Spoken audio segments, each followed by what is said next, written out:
Hello viewers, welcome at Sanai café. मैं doctor Sudhir Srivastava, cataract and refractive surgeon, Sanai hospital Lucknow से।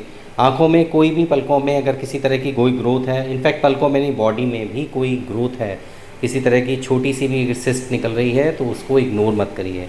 अक्सर लोग चेहरे पे छोटे छोटे मस्से या छोटी छोटी ग्रोथ्स होती हैं उनको अवॉइड करते हैं।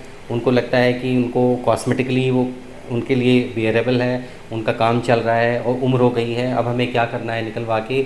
ये धारणाएं बहुत गलत होती हैं, क्योंकि कभी कभी ऐसे छोटे छोटे चीज़ें, छोटी छोटी ग्रोथ, कभी कभी मैं खुद अपने मुंह से कहना नहीं चाह रहा कि आप समझ सकते हैं कि वो रिस्की चीज़ हो जाती है, यानी कैंसर में बनने के चांसेस उनके ज़्यादा हो जाते हैं। तो चेहरे पे कोई भी ग्रोथ हो, या चाहे पलकों में कोई ग्रोथ हो, चाहे आपके फेस पे कहीं पे भी ग्रोथ हो, अब या बॉडी के कहीं किसी पार्ट में ग्रोथ हो, तो अगर वो डिपेंड करता है वो किस एरिया में है, उस हिसाब से आप अपने सर्जन को सेलेक्ट कर सकते हैं। लेकिन अगर कोई भी पलकों में ग्रोथ है, अक्सर वो छोटे छोटे सिस्ट्स होती हैं, गांठें होती हैं, और स्पेशली ओल्ड एज में अगर वो कुछ महीनों से पड़ी हुई हैं, यानी महीने हो रहे हैं, 6-8 महीने 10 महीने हो रहे हैं और उनमें कोई रिग्रेशन नहीं हो रहा है, या वो पेनफुल हो रही हैं, या उनका कलर चेंज हो रहा है, या उनमें कुछ ब्लीडिंग हो रही है, ये कैंसर पलकों के कैंसर की निशानी हो सकती है।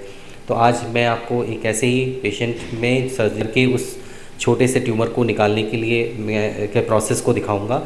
मेरा पर्पस आप लोग को डराना घबराना नहीं है, मेरा पर्पस है आपको आगाह करना कि आपके फेस पे कोई पलकों में कोई भी ग्लैंड हो, कोई भी सिस्ट हो जो कलर चेंज कर रही हो, ब्लीड कर रही हो रिकरेंट, या वो परसिस्ट कर रही है बिना दर्द के भी पड़ी हुई है, तो वो रिस्की हो सकती है।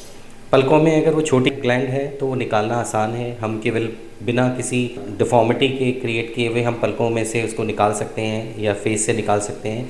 लेकिन आप खुद समझ सकते हैं कि अगर वो बड़ा हो गया ग्रोथ, अगर उसने ज़्यादा टिश्यू इन्वॉल्व कर लिया, तो हमें आपका पलक के साथ, क्योंकि कोई भी कैंसर को हमें निकालने के लिए हमें उसके सराउंडिंग नॉर्मल टिश्यू को निकालना पड़ता है।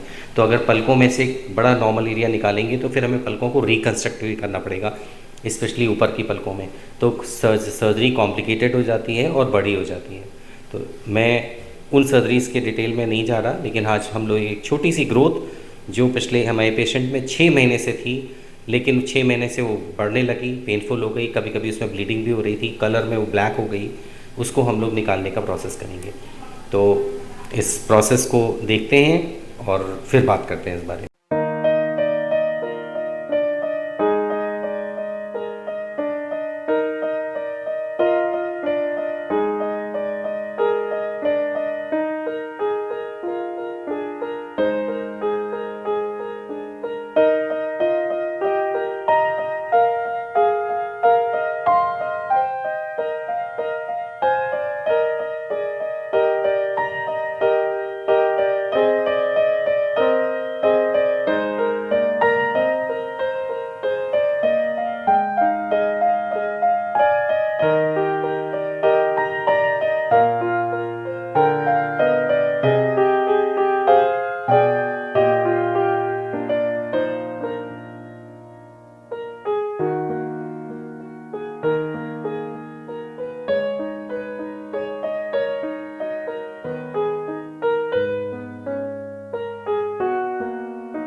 सब लोग का आशीर्वाद भी तो है। चलिए, अभी आज पट्टी लगी रहेगी, कल सुबह रहेगी, ठीक है? चलिए,